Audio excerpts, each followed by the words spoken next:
Lionel মেসির দ্বিতীয় গোলটা দেখেছেন নিশ্চয়ই, কিন্তু যেটা দেখেন নাই সেটা কি জানেন? লিওনেল মেসির ব্রিলিয়ান্ট মস্তিষ্কের গেম প্লে। খুব সম্ভবত বুঝেন নাই কি বলতে চেয়েছি। আপনি তার পজিশনটা একটু খেয়াল করুন। রাইট উইং এ দাঁড়িয়ে আছে।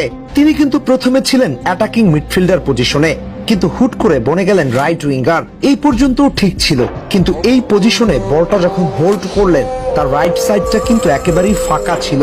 চাইলে ড্রিবল করে সামনে আগাতে পারতেন, কিন্তু না, তিনি দেখলেন লেফট উইং ফাঁকা, স্পেসে অবস্থান করছিলেন আলভারেজ। একই টাইমে তার পেছনে ক্লোজলি অবস্থান করছিলেন খুব সম্ভবত গঞ্জালেস। দেখেন, লিওনেল মেসি চাইলে কিন্তু বলটা পাস দেওয়ার পরেই তার নিজের কাজটা শেষ করতে পারতেন, কেননা পুরোপুরি 1 ভার্সেস 1 বানিয়ে দিয়েছে। কিন্তু না, লিওনেল মেসি খেয়াল করলেন রাইট সাইডে আরেকটা ফাঁকা চ্যানেল তৈরি হয়েছে। তিনি করলেন কি, মুহূর্তের মধ্যে বক্সের মধ্যে ঢুকে সেই জায়গাটায় অবস্থান করছিলেন। একই সঙ্গে আলভারেজ 1 ভার্সেস 1 এ গোলকিপারের পায়ে লাগিয়ে দেন। ডিফ্লেক্ট হয়ে ফিরতি বলটা গঞ্জালেস পেয়ে যায়, কিন্তু দেখেন, ও চাইলে ফিরতি শটটা নিতে পারতেন, কিন্তু তাতে গোল হওয়ার সম্ভাবনা একদমই ছিল না, কেননা ওর সামনে দুজন ডিফেন্ডার ততক্ষণে ব্লক করে রেখেছে। ইভেন গোলকিপারও তার পজিশনে দাঁড়িয়ে আছে। ও করলো কি, লিওনেল মেসিকে উদ্দেশ্য করে বলটা ছেড়ে দিলেন।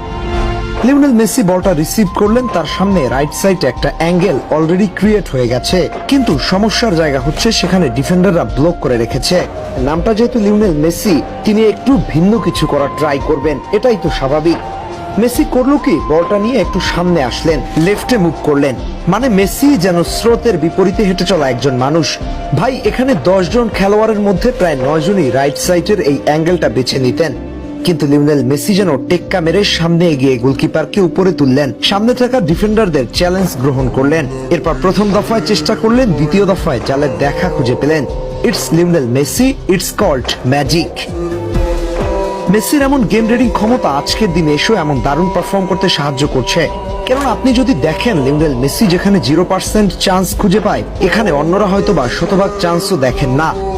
আর এজন্যই তিনি এই 39 বছর বয়সেও বিশ্ব ফুটবলে পারফর্ম করে যাচ্ছে নিয়মিত।